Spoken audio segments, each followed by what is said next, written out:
Allora, rieccoci, prendiamo un discorso della 14ª, rispondiamo al messaggio, è arrivato già subito un altro messaggio: 22 anni di contributi, 63 anni di anzianità, c'erano tutti 63 anni, 63 anni di anzianità, disoccupata dal 2002, lavoratrice precoce.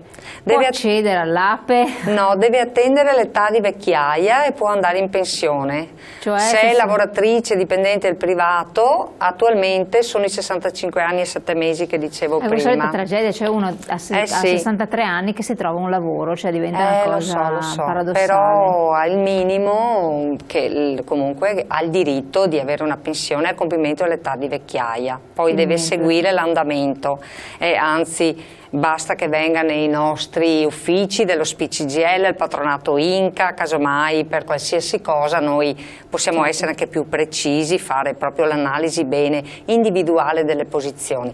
Ma la 14ª, perché è una novità per noi molto molto importante, la 14ª è stata elevata, ne avranno diritto anche tutti, finora è percepita dai pensionati che hanno fino a 750 euro mensili lordi di pensione e non hanno altri redditi, logicamente. Dal 2017 ne avranno diritto coloro che hanno a 1000 euro, fino a 1000 euro mensili lordi di pensione. E c'è anche un'altra novità, ci sarà un aumento per coloro che attualmente già la percepiscono, quindi sto pensando a quelle quasi 200.000 pensionati, a quei quasi 200.000 pensionati che in Veneto percepiscono già la 14ª, avranno un aumento del 30%, ecco una cifra che non troviamo nei documenti. No, 30% netto, ricordo, ecco buona domanda questa, perché ricordo che la 14ª è esente da tasse e non fa cumulo, non fa reddito, quindi una persona che ha diritto alla maggiorazione sociale della pensione, all'integrazione al minimo, eccetera, la 14ª non fa cumulo con questi redditi e quindi non inficia il fatto di goderne. Un netto, che vuol dire un netto di quanto? Allora, lo dico subito, finora intanto è una prestazione che va alle persone che hanno lavorato, che hanno avuto la pensione perché hanno versato i contributi. Per chi ha fino a 15 anni di contributi, l'assegno che percepisce a luglio è di 336 euro. Per chi ha da 15 a 25 anni l'assegno è di 420 euro e per chi ha oltre i 25 anni di contributi versati l'assegno è di 504 euro. Questo sarà aumentato del 30% per quelli che l'hanno presa già fino a luglio di quest'anno. Sicura, sì, è una delle cose che hanno già definito. Quindi avranno non più 336 ma 437 euro, non più 420 ma 546, non più 504 ma 655 euro. Per tutti coloro invece che percepiranno la 14ª dal 2017, quindi che avranno fino a 1000 euro di pensione lorda mensile e non hanno altri redditi naturalmente, avranno diritto alle tariffe, quelle che erano in vigore, quelle non maggiorate, cioè 336, 420 o 504 secondo la fascia di contributi alla quale appartengono. Chiarissimo. Su questo ci sono altri margini di azione per quel che riguarda agevolazioni, la no tax area, eccetera? Sì. Allora, l'altra cosa certa che c'è è che si è definitivamente cancellata un'ingiustizia sociale, perché io sentivo che ieri sera che si dice tutto agli anziani, niente ai giovani, cioè sta rimontando questa logica di divisione.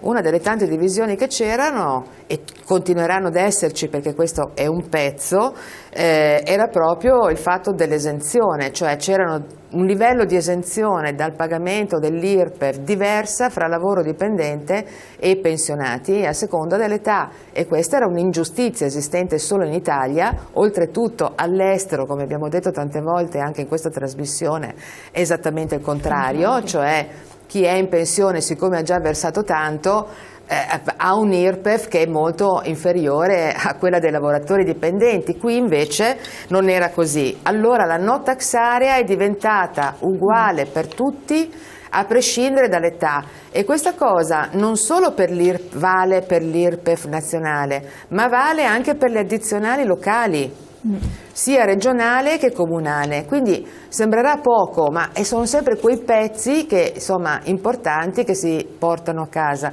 L'altra cosa che si è detto, per esempio, per quanto riguarda i pensionati, è che tutta la partita dell'IRPEF, perché ci sono ancora delle differenze sulle deduzioni, c'è un tema fiscale, noi non lo sappiamo di preciso come utenti, diciamo, come cittadini pensionati, ma c'è ancora una forte differenza sulle deduzioni e le detrazioni, su meccanismi fiscali fra noi e i lavoratori. Questa era la più evidente, la peggiore, ma poi ce ne sono altre che vengono rimandate nella seconda fase della discussione. Insomma, mi sembra una cosa rilevante. Anche questa importante. C'è un'informazione tecnica, mi dicono dalla regia che ci sono tante telefonate in attesa. Noi ci scusiamo perché il tempo a disposizione ci restano soltanto 3 minuti, neanche la chiusura della trasmissione, per cui non riusciamo a far passare le vostre telefonate, ma se ci scrivete o magari la prossima settimana abbiamo occasione nuovamente di avervi in trasmissione, le affrontiamo le varie questioni. Facciamo una cosa, dico una cosa velocissima, che è questa. Noi adesso iniziamo unitariamente come sindacato dei pensionati dappertutto a fare delle assemblee nel territorio, quindi occhio se, insomma, se proveremo, useremo anche voi per dare informazione, no, sulle assemblee, faremo delle assemblee a tappeto per dare questa informazione. Stiamo definendo i volantini, perché è una cosa che appunto finirà esattamente la prossima settimana, avremo le certezze anche delle cifre, almeno. Capito? Quindi per noi è faticoso, quindi faremo assemblee, torneremo in trasmissione, proveremo a semplificare il più possibile. Nelle nostre sedi troverete sempre le risposte giuste, perché l'accordo c'è.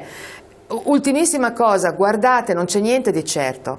Quando si fanno accordi con le parti pubbliche, in questo caso il governo, con un referendum che ci sarà il 4 di dicembre, non aggiungo altro, può succedere di tutto. Chi è sovrano sulla legge di stabilità e sul bilancio è il Parlamento. Queste assemblee ci devono servire non solo e le trasmissioni e le informazioni per imparare, insomma, essere informati, ma anche per tenere alta la tensione. Io non voglio che questo accordo fra le parti, che come diceva Maria dopo 10 anni abbiamo strappato, finisca in una guerra fra partiti, in Parlamento. Qui c'è in ballo pezzi di reddito e di futuro dei cittadini. Noi dobbiamo, insomma, fare il possibile perché non venga smontato. Assolutamente, siamo arrivati al termine. Allora io invito i telespettatori a scrivere a TV7 con voi @triveneta.tv, come avete fatto anche altre volte, e sottoponeteci i vostri casi, perché tra una settimana o due circa incominceremo martedì sera, in anteprima della trasmissione di prima serata TV7 con voi sera, dedicheremo 15 minuti circa, o con Maria Pistorello o qualcun altro dello SPCGL, a dare le risposte anche a casi pratici, quindi in 15 minuti a darvi degli aggiornamenti sulle situazioni pensionistiche, sollecitare le parti politiche e comunque anche risolvere casi concreti, in modo tale che voi vi ritroviate in quelle situazioni. Quindi sarà dalle 21 alle 21:15 questo spazio informativo. Resta sempre la diretta del venerdì all'ora di pranzo, con tutte le repliche che voi vedete anche nel pomeriggio e in serata. Dobbiamo assolutamente salutare Rita Turati, è stata con noi, Maria Pistorello. Ringraziamo, ci scusiamo per le telefonate che non sono potute passare, per i messaggi che non abbiamo letto. Lo faremo, speriamo, la prossima settimana di avervi ancora ospiti, quindi poter dare risposta a tutti quanti. Grazie ancora, arrivederci.